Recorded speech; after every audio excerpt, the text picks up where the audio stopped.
नमस्कार दोस्तों, मेरा नाम है विकास शर्मा और आस्था के प्रतीक में आज हम बात करेंगे सनातन धर्म में उल्लेखित 16 संस्कारों के बारे में। जी हाँ दोस्तों, 16 संस्कार वो संस्कार हैं जो किसी शिशु के जन्म से पूर्व से लेकर और उसकी मृत्यु तक जीवन के अलग अलग पड़ावों पे किसी भी व्यक्ति को आगे बढ़ने के लिए और हर समय उसे क्रियाशील रहने के लिए जो है प्रेरित करते हैं। लेकिन आज के समय में ना तो इन संस्कारों को कहीं देखा जाता है और ना इनके बारे में बात होती है।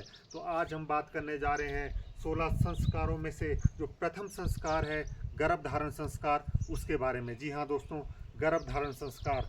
जब भी शादी के पश्चात हम अपनी संतान प्राप्ति के बारे में सोचते हैं और सोचते हैं कि हमारा जो बच्चा हो वो किस प्रकार से जो है उसका जीवन हो और उसका व्यक्तित्व हो और वो आने वाले जीवन में क्या क्या कार्य करे, हम इस बारे में जब सोचते हैं तो इन सभी को जो एक इनका मुख्य बिंदु होता है और किस प्रकार से हम ये कार्य करें उसके लिए जो सभी बातें निर्धारित की गई होती है उसे कहते हैं गर्भधारण संस्कार। जी हाँ, जब हम कहीं घर बनाते हैं तो घर बनाने से पहले जो है हम नींव रखने के लिए जो है एक मुहूर्त देखते हैं और फिर घर बनाने के पश्चात वास्तु दोषों का भी निवारण करते हैं।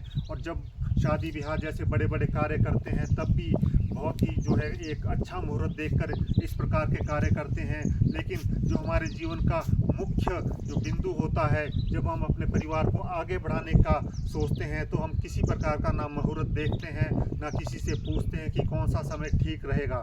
बल्कि आजकल के समय में तो ये भी सुनने में आता है कि अभी हम बेबी प्लान नहीं कर रहे थे, ये गलती से हो गया। और एक उम्र के पश्चात जब आदमी जीवन के अगले पड़ाव में पहुंच जाता है तो लोग कहते हैं कि अब जो है हम अपना बेबी प्लान करना चाह रहे हैं। लेकिन ये सब जो बातें हैं ये सही नहीं है। जब भी हम किसी अपने बच्चे को हम चाहते हैं कि हमारा बच्चा आगे चलकर कुछ अच्छा बने या कुछ अच्छा करे या उसका व्यक्तित्व है जो कुछ अच्छा हो, तो इसके लिए जो है गर्भधारण संस्कार का होना बहुत ज़रूरी है। गर्भधारण संस्कार जो है ये एक ऐसा समय है जिसमें आप संसर्ग करते हैं और उस संसर्ग के बाद जो आपका गर्भधारण होता है उस गर्भ से जो है उत्पन्न होने वाली संतान वो एक ऐसा व्यक्तित्व होता है जैसा आपने बिल्कुल सोचा होता है। देवी केयादु जो नागपुत्री थी उनका विवाह राक्षस हिरण्यकश्यप से होता है। एक बार हिरण्यकश्यप जो है स्वर्ग से युद्ध कर कर वापस लौटते हैं तो वापस लौटते ही जो है रात्रि के समय विश्राम करते हुए केयादु और हिरण्यकश्यप के बीच जो है संसर्ग का समय चल रहा होता है। तो देवी केयादु उन्हें पूछती है कि आप स्वर्ग से लौटे हैं, नारद ऋषि के आश्रम से लौटे हैं, तो आप बताएं वहाँ आपने क्या क्या देखा।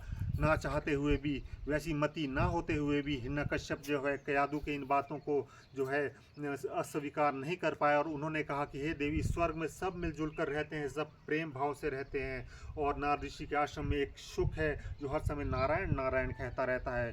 बार बार केयादु पूछती रही कि क्या कहता है स्वामी, क्या कहता है स्वामी। तो बार बार हिरण्यकश्यप कहते रहे नारायण कहता है, नारायण कहता है।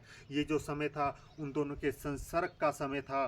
सुबह जब होती है तो देवी केयादु जो है वो गर्भ धारण करती हैं और उसी गर्भ से जो है एक बहुत बड़ा भक्त जो है विष्णु भक्त जो है प्रहलाद वो जन्म लेता है। तो ये सब तभी मुमकिन हुआ जब देवी केयादु को जो है गर्भ धारण संस्कार के बारे में पता था।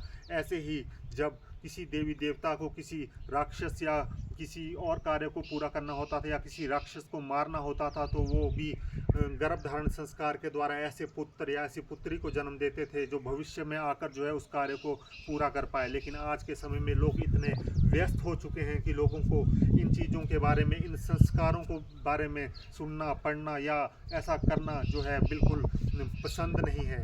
लेकिन ये हमारे सनातन में ऐसा नहीं है। हमारे सनातन में ऐसा लिखा गया है जिसको अगर हम अपने जीवन में जो है उतारेंगे और उस रास्ते पर आगे बढ़ेंगे तो हमारी आने वाली पीढ़ी भी जो है सनातनी होगी और आने वाली पीढ़ी भी उस ऐसे व्यक्तित्व की स्वामी होगी जैसा कि एक माँ बाप अपने बच्चों के बारे में सोचता है।